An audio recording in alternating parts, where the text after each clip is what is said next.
I can tolerate the French for 2 hours, especially if there's 30 minutes in the middle where they're not talking. Welcome to Recotopia, a happy home for recommended movies, shows, and music from two people you can definitely trust. Trustability varies by region, no guarantees implied.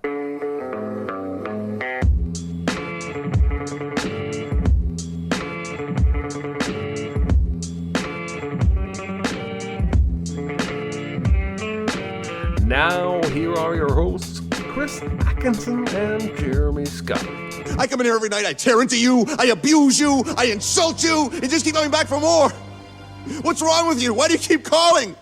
I don't want to hear anymore. Stop talking! It is Recotopia, episode 46. I'm Chris Atkinson. I am Jeremy Scott. And today's big recommend is going to be talk radio, which is going to be fun to be talking about, I think. I think so too.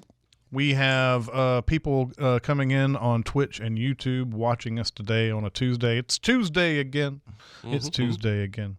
But thank you guys for coming out and commenting and talking amongst yourselves and everything. You doing okay, Jeremy? You have a good Christmas? I'm doing good. I've been stuck in my house. We got out Christmas Day for Christmas dinner. And otherwise, there's been enough snow and ice that we haven't gone anywhere. And today, after this podcast, we're going out. We're going to the grocery. Oh, nice. We're going to get some food. And it'll be liberating. And that's how boring my life is. So I'm feeling good. Yeah. All right.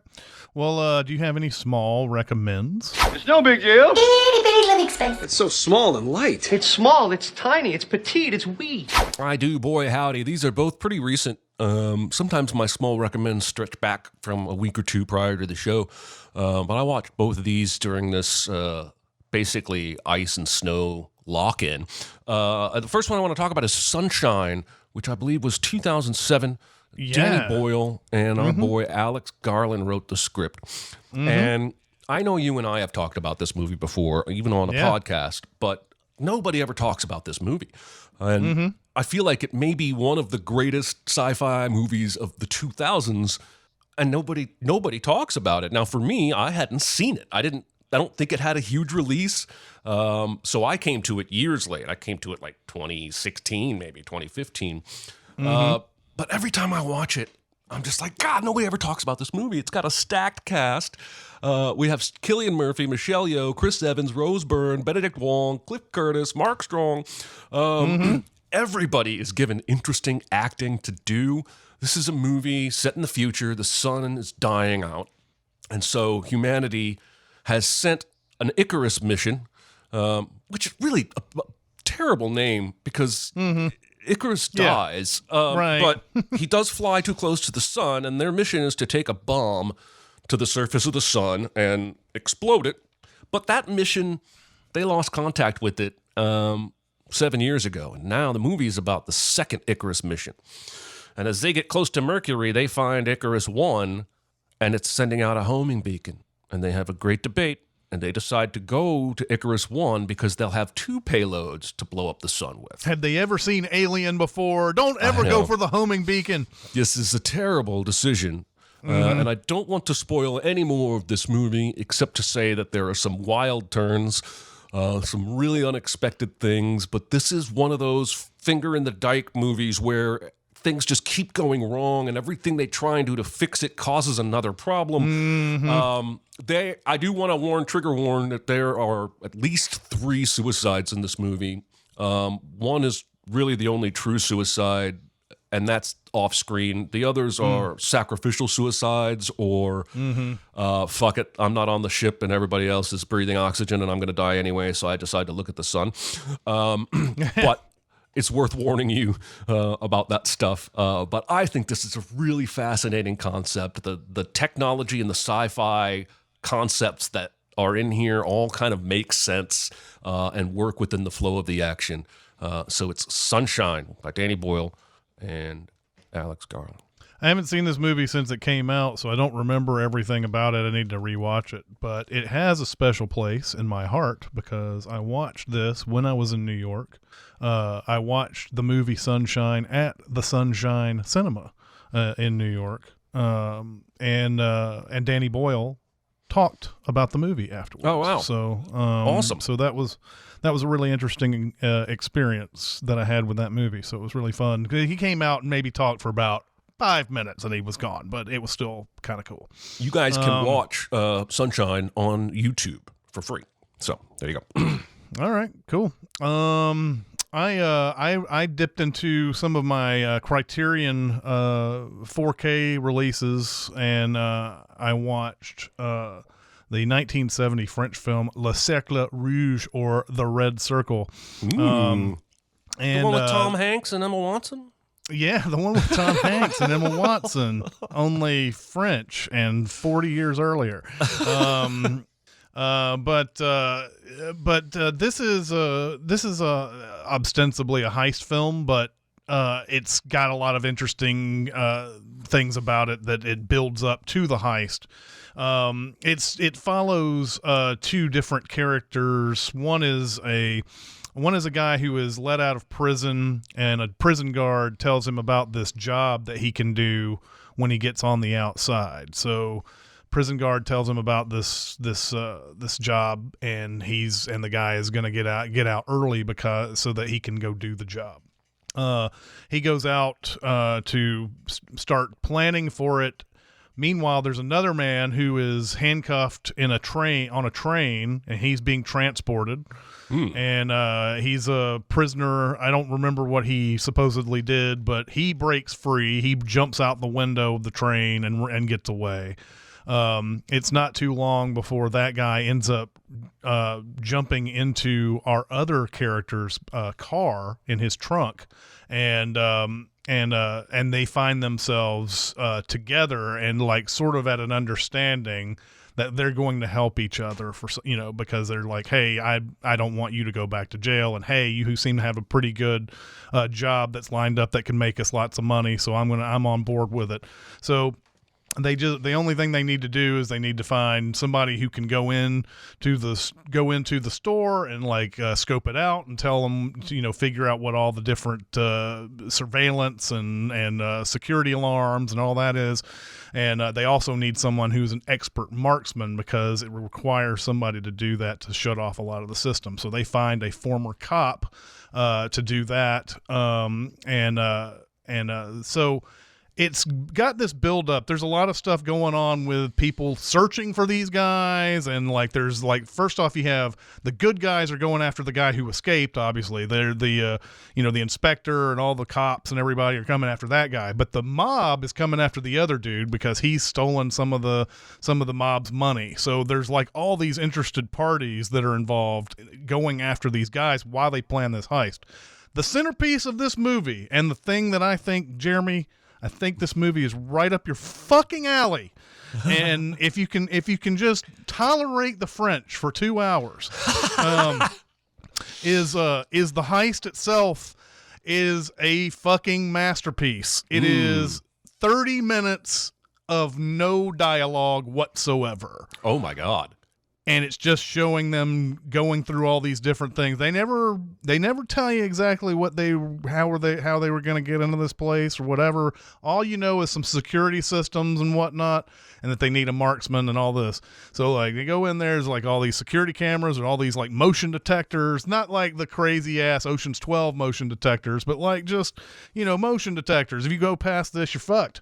And so, that 30 minutes is just fucking gripping and thrilling and worth watching the movie itself for all the way through. But the whole movie is great. This is just high quality cinema, all throughout, and highly recommend. Even 95 on Rotten Tomatoes. Yeah, this is bumping high up on the list. I love a good long no dialogue stretch, and you're probably correct. This is probably up my alley. Yep. I can tolerate the French for 2 hours. Good. I mean, they did some good things in their lives. Especially if there's 30 minutes in the middle where they're not talking. Yeah.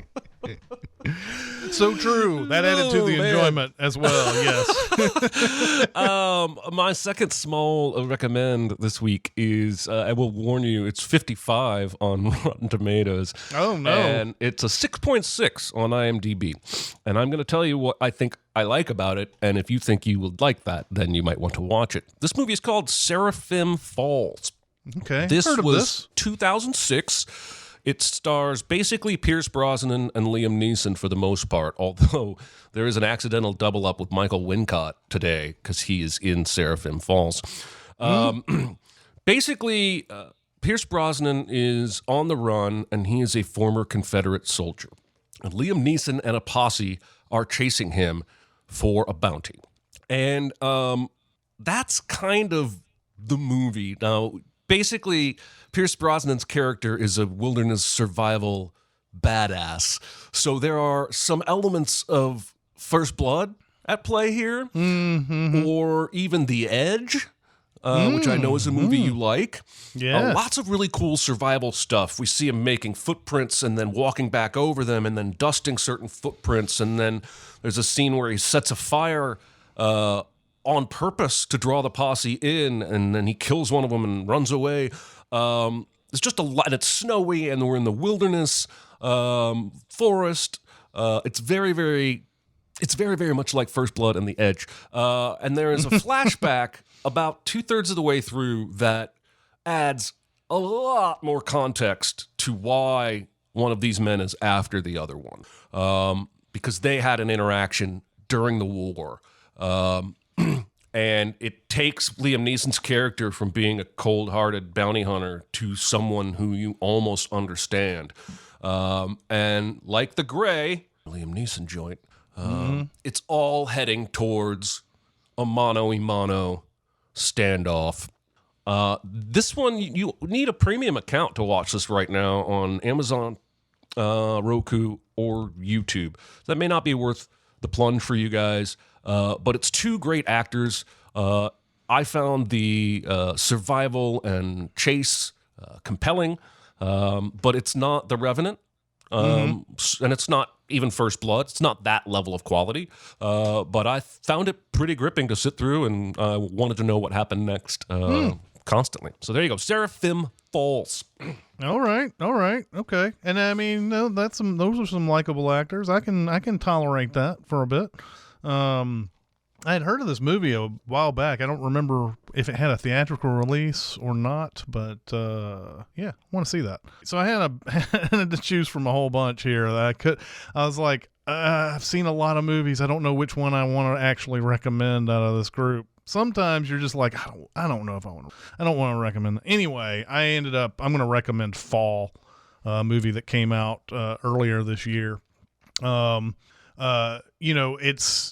It's the very basic summary of it is two women go out to this old radio tower that's like the tallest whatever in this particular region or whatever, and they decide they're going to climb it even though it's old and decrepit, and there's so much nope involved in it that normal people would never attempt this, but they are not normal people. We understand this right off the very beginning. They're climbing mountains, and the one woman she's married to this dude, and there's this they have a friend who's going up the mountain with them. Unfortunately, spoiler alert, the husband dies. He falls to his death. And now his widow is grieving. Her name is Becky. She's grieving. She doesn't know how to get back on her feet. She's been wallowing in misery for, I don't know, it's like a year or two or something like that after that. But then Buddy Shiloh comes in, and she suddenly has a YouTube channel that's kind of getting some traction. And she says, come out to this tower with me and climb it. And of course she doesn't want to do that right away. She's still upset, but then she's like, you know what? My husband would want me to climb this horribly decrepit, rusty tower that, easily could break in many places as I climb it and everything. He would want me to do that. So she decides to go ahead and do it. Of course, this is out in the middle of nowhere. There's a small town nearby, but there's not much in the way of help if anything does happen. Of course, this movie would not be made if something didn't happen. Of course, they're climbing up this. You see rungs of ladders breaking off as they go up the top. They start getting to certain spots. They get to the very top, and it's so exciting. But then the thing they climbed up to get to the top falls off. And they're at the very top of this thing with no way to get. And the movie had some sort of I guess coverage when it came out, because it was filmed practically they didn't go up in a tower this high, obviously, but they did simulate it enough to make it look like they were in a tower that was this high. So they didn't use green screen effects or anything like that to do that. They just would go up. They would have a structure that was fairly high but not super high that would make it look like they were all the way up this thing. Lots of shots in this where you're like, holy shit, this is super high. I would never ever do this in my life. Yeah. Of course, Shiloh, the YouTuber, is a little bit cavalier about lives and danger and things like that, while her friend is obviously reticent to do a lot of this type of stuff. Anyway, I think it's worth watching because it is a thrilling type of movie. It's got a 6.4 on the IMDb, and I'll tell you, I think I know the reason why for this. There's a lot of things in this that are like, oh, come on. There's an aspect of the relationship that the three of them, she and her husband and this girl, have, that you will predict probably very early on, because this is the way they do these type of things in every movie, it feels like. Then there's a thing that you may not be able to predict, but it has eerie similarities to another movie that came out a few years ago. And I won't mention that name of that movie just in case you remember. It's Lord of the Rings, and the eagles show up to save them, don't they? Fuck. But yeah, there's another survival movie that came out a few years ago, and it has some of the same aspects of that. But I think as far as the actual danger and them thinking about how they can get help and using the resources that they have and all of that's all fun. That's all fun stuff. I think, Jeremy, you would like this movie. Seems like a very Jeremy movie, even though it goes to great heights, and I know you don't like great heights, but the movie itself is, I think, a Jeremy.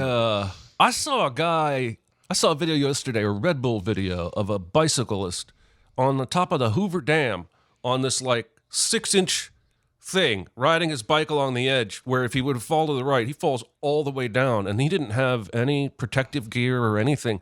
But I didn't get squeamish watching that, so I can probably watch this movie, especially since I know they weren't really that high up, and this guy was really that high up on the Hoover Dam. So there you go. Damn.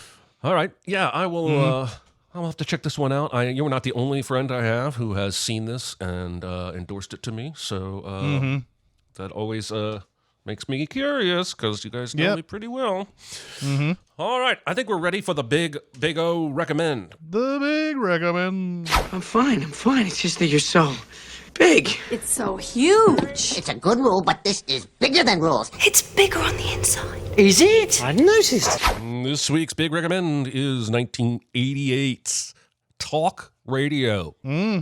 Directed by Oliver Stone, written by Eric Bogosian, who 1 year prior wrote and starred in the stage play that the movie is based on. And honestly, John C. McGinley is a fascinating dude. He was in the stage play, and he plays in the same role in the movie. And as I was researching for this, he is in 7 Oliver Stone movies.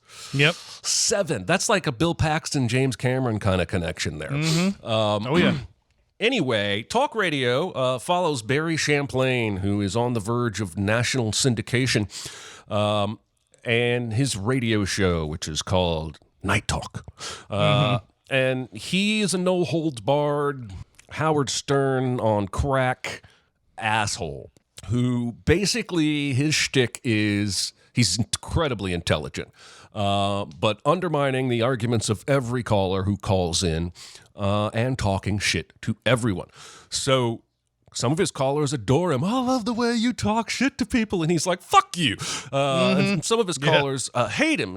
And I had forgotten how much anti-Semitism was in this movie. Because a large portion, Barry's Jewish, and a large portion of his negative calls are anywhere from straight up Nazi stuff to, thinly veiled racist language. And he's as popular as ever. That's why he's getting national syndication. He's based out of Dallas. Alec Baldwin is his boss. John C. McGinley is his board man. And he has a young producer who he's sleeping with. Of course. Because women are attracted to people like this. And basically, when he finds out the show's going national, which he only finds out on Friday, and it goes national on Monday, which is a little short notice, I think. Yeah, it is. He calls his ex-wife and asks her to come to town to be there for the big premiere, which ends up being fairly key to the drama of the film, if not the outcome of the film. And she comes to town, and he is basically begging her to come back. It's almost romantic. And he's saying all these things. You look great. You look beautiful. I miss you. When you're going to come back to me. And then we get a flashback, which shows why she left him, where she came home unexpectedly and found him and John C. McGinley sleeping with a couple of girls. And he apparently had done it frequently. And so they were divorced and she left. And so then it's the night of the big syndication show the next day. And he finds out right before this show, oh, no, we were wrong. You're not going syndicated. There's a scheduling problem. It's going to take a couple weeks. This is not a good frame of mind for Barry to go into this show because it makes him even angrier and more riled up than normal. And this show is a hell of a roller coaster ride. He gets another call from Kent, who he'd heard from previously. Kent had claimed to have killed his girlfriend and her mother or something violent. And Barry saw right through him and knew he was joking. And eventually the kid, on this second night, Monday, second call, I should say, admits it. I made the whole thing up. Now, this is a 30-year-old Michael Wincott playing a teenager, but we'll overlook that. And so Barry invites him down to the studio. Now, earlier there had been a negative call, a threatening call, that said, hey, I know where your studio is. So here we have a little bit of heavy-handed foreshadowing where he invites the teenager down to the studio, and you're not really sure what to think is going to happen. Everybody's against it. Alec Baldwin's against it. The guy from Mad About You is against it. He's the national syndication guy. And everybody's telling him, don't do this. And he's like, no, it's going to be fun. Trust me. So the kid eventually gets here, and he is relatively harmless. He's pretty stoned, and Barry keeps mocking him and belittling him. And every time, Kent just dies laughing. He loves Barry so much, he doesn't care that he's the one receiving the insults. To him, it's an honor. Reminds me of that time we were at an event, and a girl came up and said, why don't you sin me? And I was like, I don't want to do that. So he lets the kid stay on the show for a little bit, and he takes another threatening call, a very anti-Semitic threatening call. And then he starts taking calls one right after another, hanging up on him pretty immediately. Can't find a caller he really wants, and he starts dying out there. And everybody seems to think he's dying out there. So his ex-wife, in an act of kindness and kind of a callback to what we saw in the flashback, calls in under the name Cheryl Ann and tries to be nice to him and tries to help by pretending to be this person, help Barry get the show back on the right track. And she gets to a point where she literally says, I love you, Barry, which to the listeners is probably a little weird because they don't know it's his ex-wife standing in the other room looking at him through the glass. And he says, did you ever hear that story about the dog with a stick in his mouth who looked over a bridge and saw another dog with a stick in his mouth? And so he opened his mouth to get 2 sticks, but then the stick fell out and he ended up with no sticks. And she says, what does that have to do with what I just said? And he's gone all in. and he just berates her and says, you had your chance. She's been talking about this fictional ex, but it's obviously him. He's like, you blew it. You had the stick in your mouth, you wanted more, and then now you can't have any. And just vilifies her, tears her to shreds. It's terrible. Because that's who this guy is. He hates himself so much. He cannot help but project that onto everyone. Callers who love him, callers who hate him, the bosses, the new bosses, the producer girl he's sleeping with, his board guy. He torments them all because he is so tormented. The show ends. Somehow the national syndication guy loved it, thought it was amazing. And I guess the scheduling difficulties was actually just, we're going to do a tryout, because at the end of the show, he's like, we're going to start rolling out the national syndication immediately, which made me say, what about the scheduling concerns? Anyway, at this point, Barry doesn't even know what's up. At this point, he's like, what am I even doing? Who am I? I don't even enjoy this anymore. Goes outside with the producer girl, says goodnight, and as he walks to his car, he is shot dead by a Nazi who hates him for his race. Mm-hmm. And then as the credits roll, we hear callers into a future radio show giving their 2 cents on what Barry meant to them and what they think about this tragic shooting. And I feel like when the movie came out, or maybe just the last time I saw it, this ending seemed a little over the top.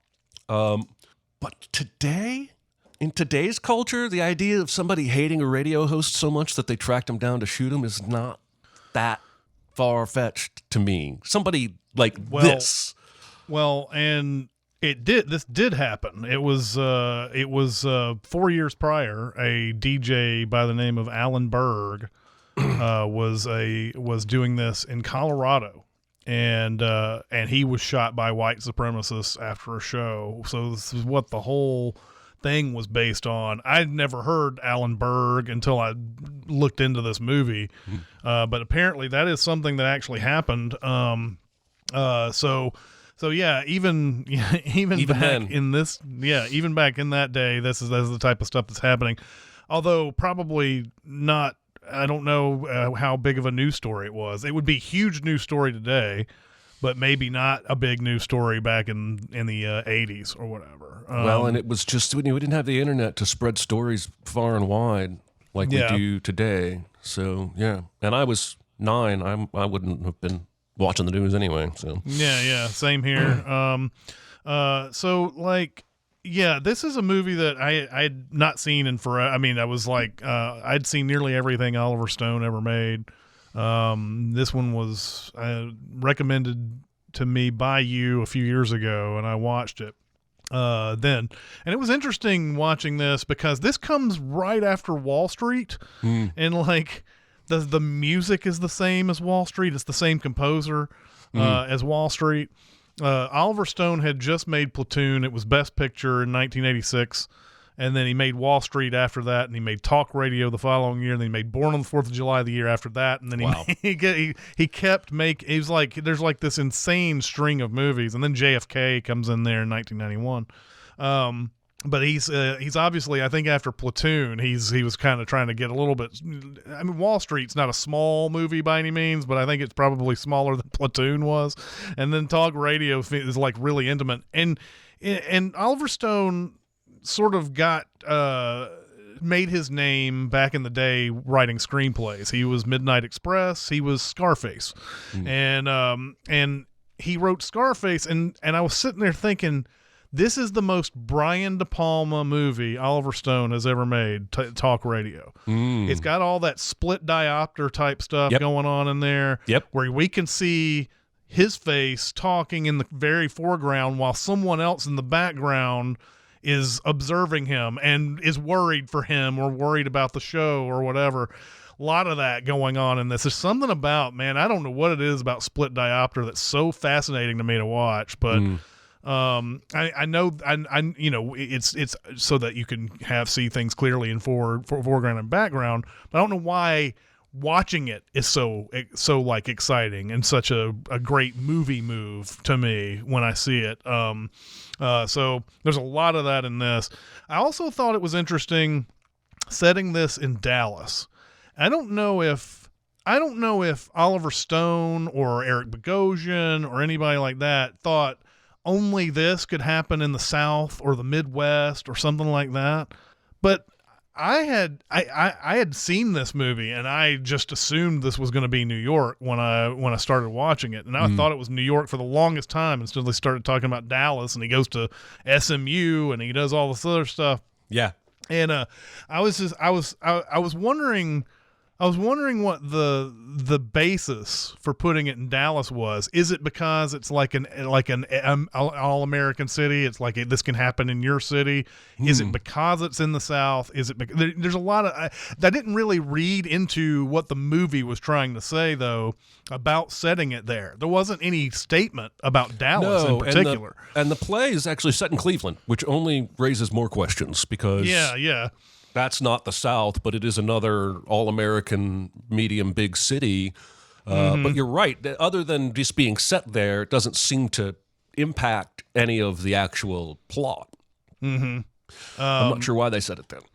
Yeah, I don't either. But I just always assumed New York because it was just the type of the shock jock type of culture that we've come to know came from New York. Like Don Imus and then Howard Stern and all these.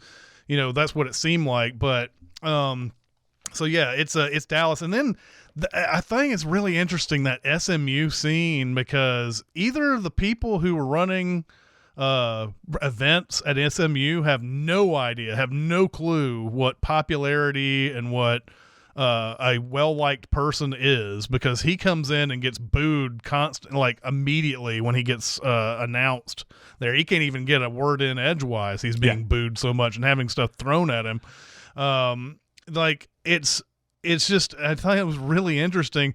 I think it may be that the person was just so out of touch. It's like, oh, there's somebody I've heard of. That's somebody that's on the radio. But you wouldn't think that you wouldn't think that you would have, I don't know, you wouldn't think that somebody setting that event up would be completely oblivious to it unless he just had never heard the guy's show. And maybe he didn't.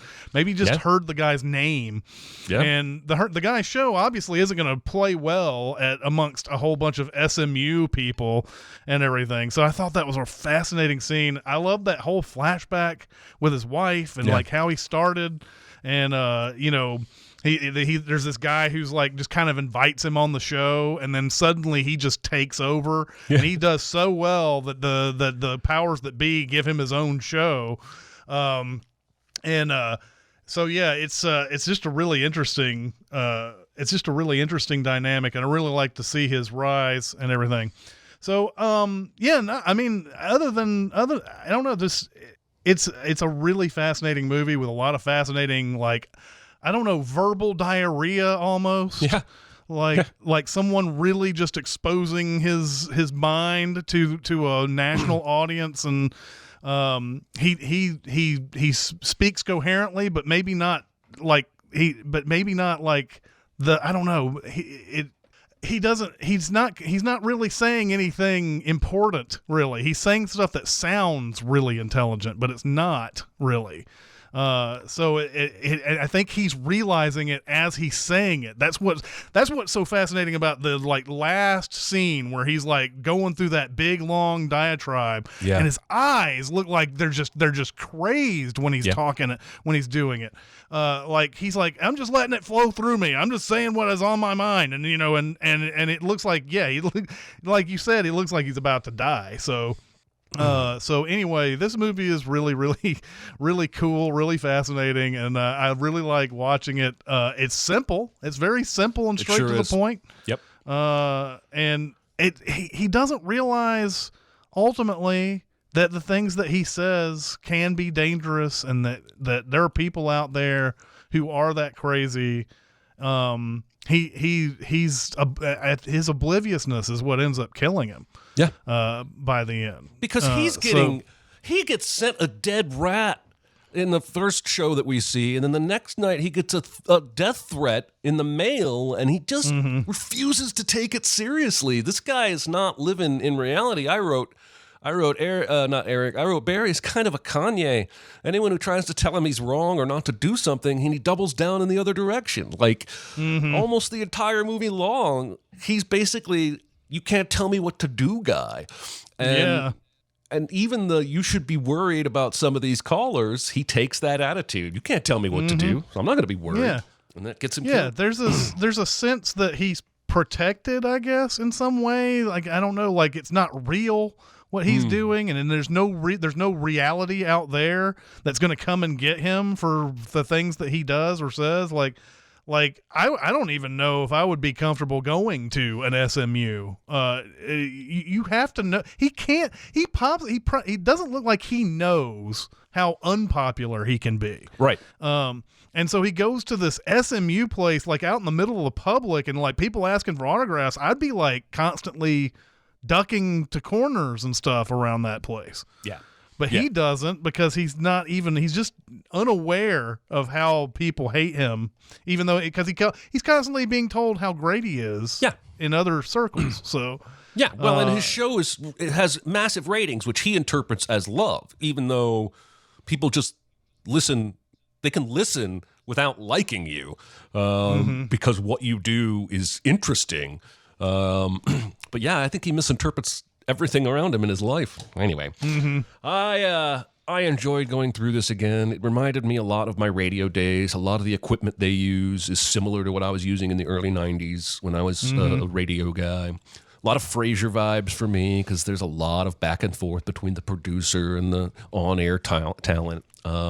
But just really good acting. The play itself, interestingly, is set just on that last night's show. There's no scenes outside of the radio. There's no multiple days. So when they translated it to film, they added that stuff. But like you said, the flashback really works. And so anyway, the play was also up for a Pulitzer. All right, I'm done. He nearly won it. Like he was a finalist for the Pulitzer. He was indeed. All right, what is the super secret surprise double feature for talk radio? Be very, very quiet. Secret? What secret? Our dirty little secret. I tell you something I've never told anyone. All right, I have one unconventional one and one very conventional one, and I am going to unfortunately go with the conventional one. I say unfortunately because I like to do these, I think we all like to do these like, I didn't think about that before type of thing. Right. The tone of the unconventional one is so different, though. I don't know if it would make a great double feature, but the unconventional one I thought of was Bulworth. Oh. The Warren Beatty political candidate movie where I think he gets a concussion or something. I'm not sure why, but he just starts telling the truth. He starts spouting out things that he hears on the streets and starts rapping badly throughout the movie, and he has a sponsor played by Paul Sorvino, like somebody who's like a part of some sort of lobby, some real big, huge lobby of some sort or whatever. And Warren Beatty keeps on talking about things that are against this lobby's ideals. And you can see Paul Sorvino getting increasingly pissed as the movie goes along. But it's a really funny movie, but it's also a political movie with a lot of like just straight up wow, like there's a lot of like I can't believe he just said that kind of bullshit in it. And once again, someone's actions, I don't know if he really is like Eric Bogosian in that movie. I think he realizes that what he says could get him into a lot of trouble, but he just doesn't care by the end of it. But the conventional one, and you may have even thought of this while you were watching this, is Pump Up the Volume. The Christian Slater pirate radio movie back in 1990, which also stars Ellen Greene, who plays Eric Bogosian's ex-wife in this movie. That's crazy. Ellen Greene plays just a teacher who kind of has a secret Hard Harry, who's Christian Slater is playing in this movie, kind of a secret fan of his show. But Pump Up the Volume is basically just about this guy who's putting on a pirate show at a certain time a night or whatever. It's not a certain length or anything. He just goes on and talks for a bit and then leaves. And one day, someone who is contemplating suicide calls him, and he doesn't think he's serious at first, and he tries to rally it at the end, but he just doesn't say the right things, and the kid ends up killing himself, and he becomes Hard Harry. Christian Slater becomes very, very distraught about his words and what he means to his audience out there. And of course, people in his town think that he's to blame for this suicide. But it's an interesting dynamic because on the radio, he has no fear whatsoever about what he's saying, what he's doing, but he's just a high school kid. He's going to school. He can't talk to girls. He doesn't know what to say. He's very shy, which is weird because he's Christian Slater, and there's probably women that are like throwing themselves at him. But it has an introducing Samantha Mathis in this. I know you and I both love Samantha Mathis. That was like a big crush back in the day. Samantha Mathis plays the girl who is secretly trying to figure out who Hard Harry is and picks up on little clues, knows that he goes to the same school, knows that he does certain little things, and finally ends up finding out that that's who it is and befriending him and possibly becoming a lover of his by the end of it. But the movie has this overall, like, you know, like there's a lot more going on at this school than what we have originally been led to believe and everything. And it's actually based on true life events of the guy who wrote and directed it, of a school that he went to in Canada. So a lot of the stuff that's going on in the school there. Anyway, Pump Up the Volume has a lot in common with talk radio, and I think it would be a great double feature. I like this a lot. I haven't seen Pump Up the Volume in forever, but it's way better than the other Samantha Mathis, Christian Slater movie, Broken Arrow. It is. It is indeed. Yeah, I'm going to have to figure out, I wonder if that's anywhere viewable right now. Well, I will say this. I watched it again just so that I could just sort of relive it, and wanted to make sure that it was a viable candidate. I knew it was anyway. Sure. I wanted to remember a lot of things about it. I could not find it streaming. I mean, legally. I found it on YouTube. Someone has cut it up into like 30 clips on a playlist, and you can watch it that way. Interesting. I've also ordered the Blu-ray because I'm just gonna have to have it at this point. But all right. You can watch it on YouTube. There's somebody who uploaded it, and it's like 30 different clips, and it's not a bad like thing. You just press play all, and occasionally there's like a blip, and it kind of goes on to the next one. So what are we going to watch for next week's show? What is our homework for what will be recorded in the first show of 2023? So, this one has been on my list for a really long time. God, there's so many that are now that have been on my list for a really long time, and I just like, when do I introduce this one? Do I want to do it now? So I am going to do it now. 1992's The Player is going to be the homework for next week. This one is about a studio executive played by Tim Robbins, who is getting death threats from a writer, and you see him just throughout fielding pitch after pitch after pitch after pitch from people who want to make movies, but he's getting death threats from a writer, and Vincent D'Onofrio plays a key writer in this movie, and something happens. I won't spoil. That sets Tim Robbins on a kind of a different journey throughout. But this movie is a real like inside baseball movie set directed by Robert Altman, where there's just so many there's so many cameos, and there's so many people just like doing random scenes in this, and it's very loose, but there's a very tight plot to it as well, but there's a lot of looseness to it, like Like he just runs into Burt Reynolds at a restaurant and they have a conversation, and Burt Reynolds is just like, as Tim Robbins leaves, he's like, asshole.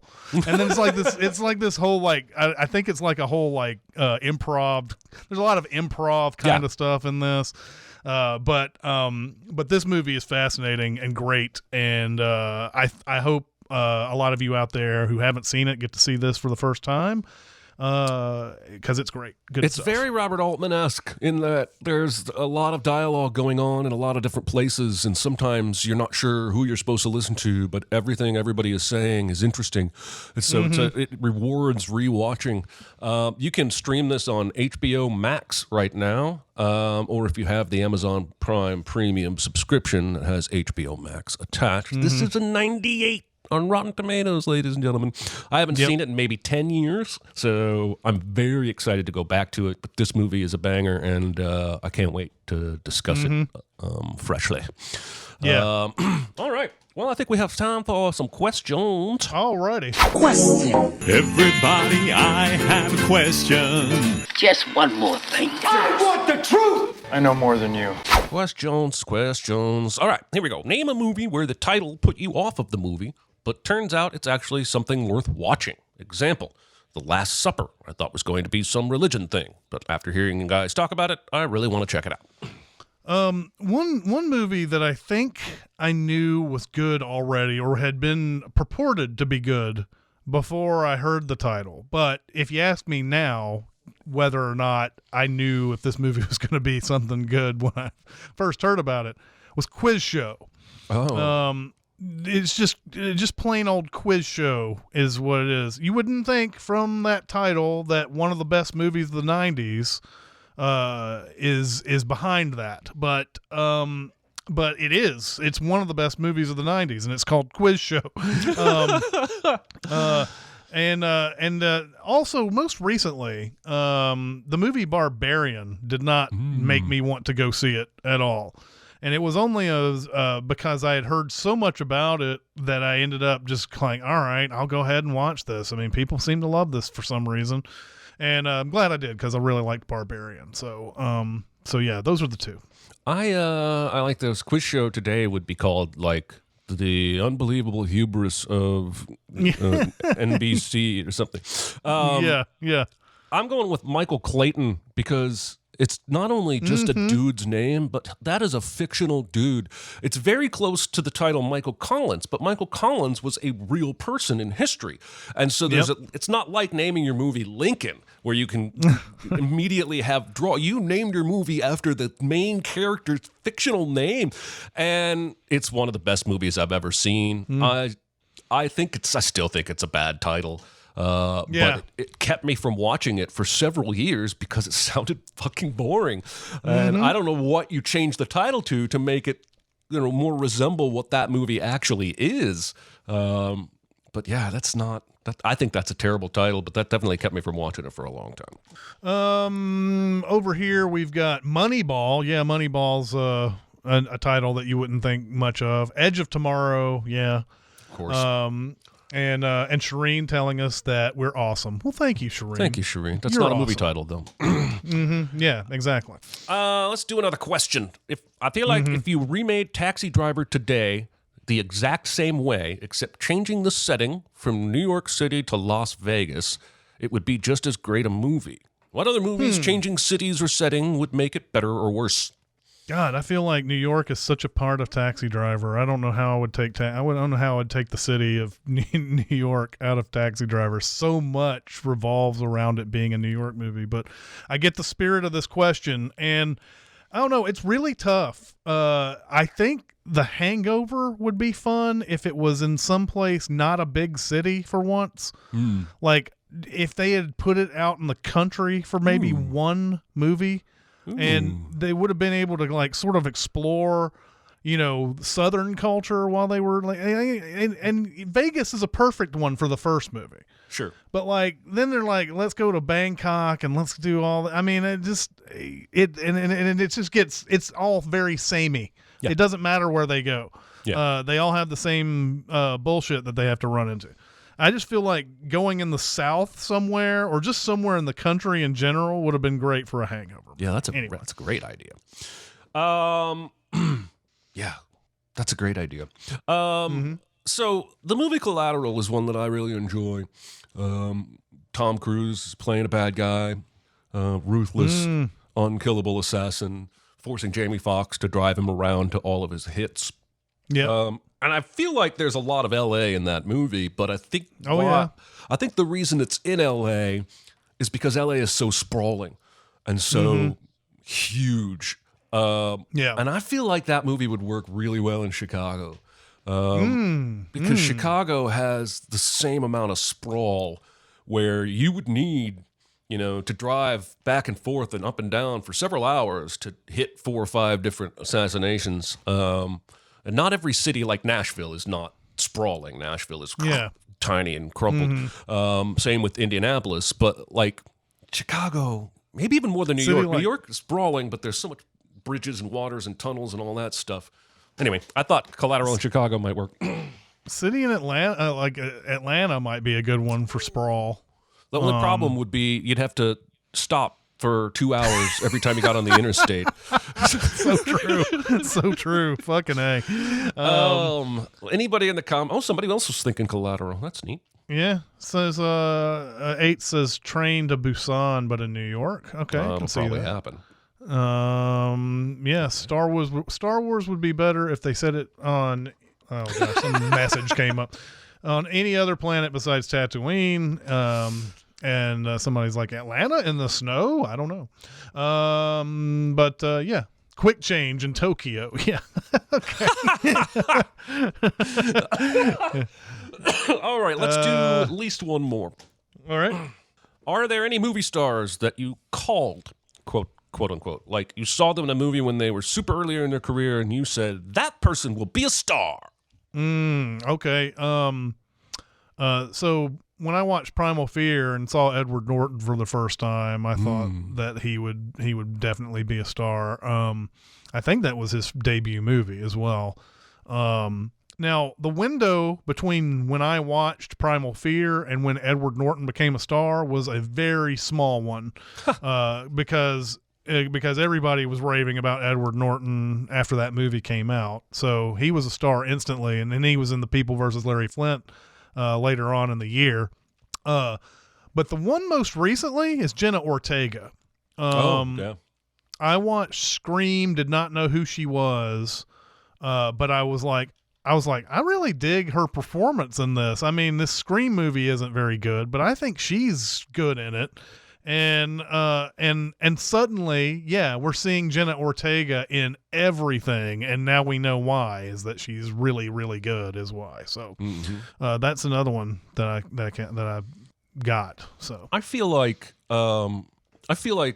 Josh and I watched The Professional and called that Natalie Portman was going to be a star, but I feel like everybody who saw The Professional called that she was going to be a star. Yeah. One of my answers is lame. When I saw Holes, that was the first I'd ever seen of Shia LaBeouf.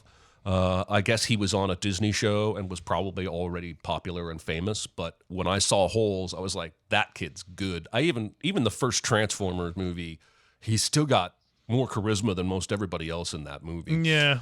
And then that girl who was the head of her house on Game of Thrones that only had like 28 soldiers, but she was tough as nails. When I saw her, I was like, she's going to go places. And now she's the co-star of the Last of Us show that comes out in a week. So I thought both of those are pretty decent answers. We got some over here in the comments, though. Paul Dano and Little Miss Sunshine. That's a good call.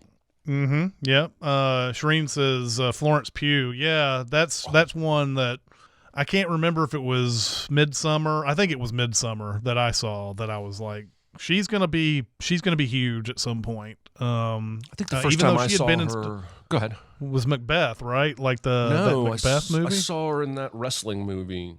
Fighting with My Family. Yes. So she's so good in that. She's electric in that. Yeah. Yeah. Letitia Wright on her appearance in Black Mirror. Yeah. There's a lot of Black Mirror. I remember Daniel Kaluuya was another one that I saw in a Black Mirror episode, and I thought, okay, this guy might end up being something at some point. So He sure is. So yeah. And Dave says Lady Mormont. Yeah, I can't remember the name of the actress. That's like the one you're talking about in The Last of Us. Right. But I can't. Yeah, we could look it up probably. We could. I will. Mm-hmm. Because she's good enough that she deserves to have her name. And Bella Ramsey. there you go. All right. Maybe one more. Yeah, I think we got one. I think we need one more. What's the worst, Jeremy? Learn how to read. Mm-hmm. What's the most a movie made you laugh in 2022? Not over the whole movie, but just the movie that gave you the single biggest laugh. So this is not spoilery to Glass Onion if you haven't seen it, but at the beginning of Glass Onion, there's all these characters trying to solve a puzzle box, much like Escape Room does with everybody gets sent one of these puzzles and they have to solve it to get into the escape room and so forth. But there's like all this stuff, and you see all these characters struggling so hard with these puzzles at the very beginning of it. Later on, when Benoit Blanc shows up to Edward Norton's get together at his place, and he is asked how he was able to get one of these puzzle boxes, because he was sure he didn't send one to Benoit Blanc.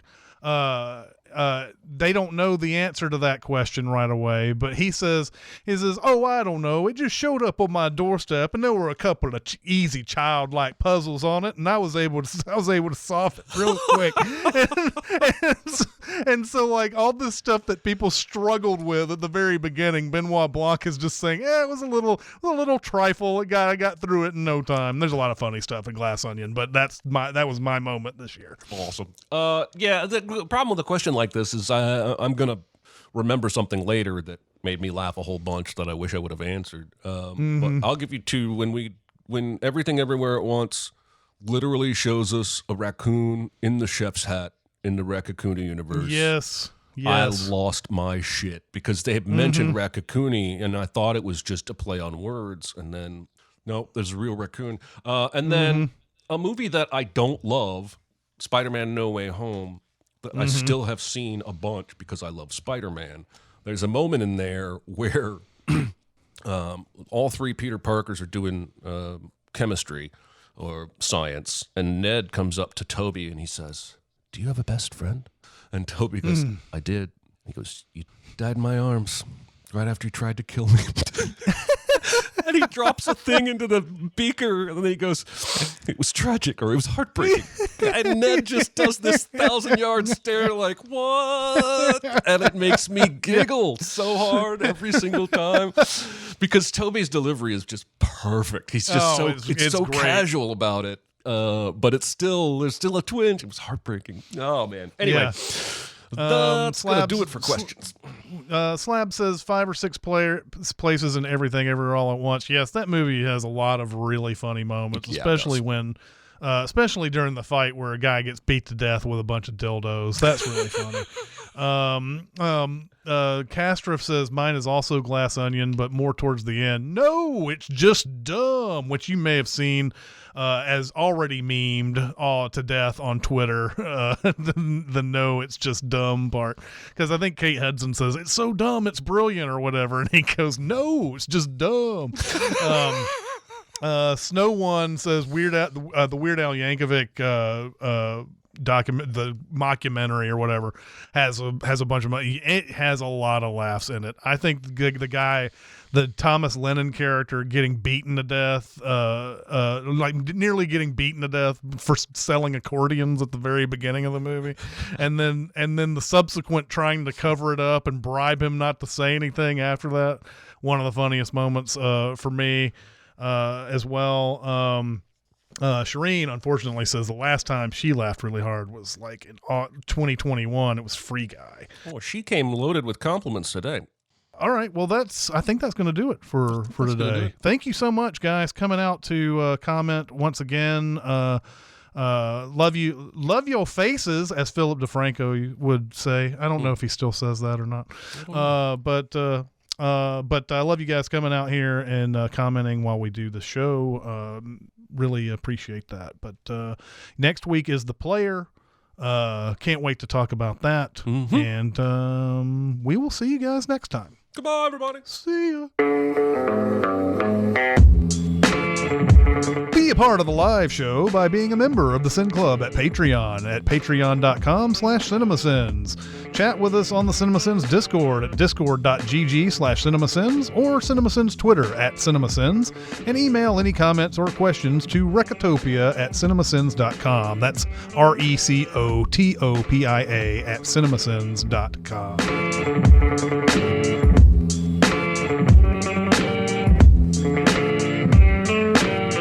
Backstage. Only the host can see you.